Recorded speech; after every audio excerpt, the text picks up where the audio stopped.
আমাকে দেখতে পাচ্ছ? না থাক, দেখতে হবে না, আমাকে দেখেও বা কি করবে? আমি তো এমনিও পড়তে বসি না, আজ তাও একটু পড়তে বসেছিলাম। পড়তে বসলেও কি শুধু মাথা খাই খাই খাই খাই করতে থাকে। তো আর কি খাই করতে করতে ভাবলাম বাড়ি থেকে তো বাজার অনেকটা দূর, তো যা খাওয়ার বাড়িতেই বানিয়ে খেতে হবে।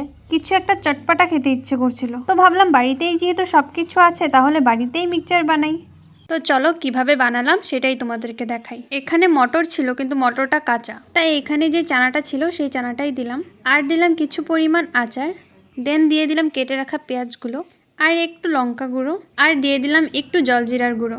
আরও এক রকমের চানা আর বাদামও ছিল, কিন্তু মা কোথায় রেখেছে আমি খুঁজেই পাচ্ছিলাম না, মানে মাসে একবার পাকঘরে গেলে যা হয় আর কি। তারপর দিয়ে দিলাম আবারও কিছু পরিমাণ চানা আর বাদাম, আর তারপর দিয়ে দিলাম কিছুটা সর্ষের তেল। বাড়িতে যা যা ছিল সব কিছু ঢেলে দিলাম।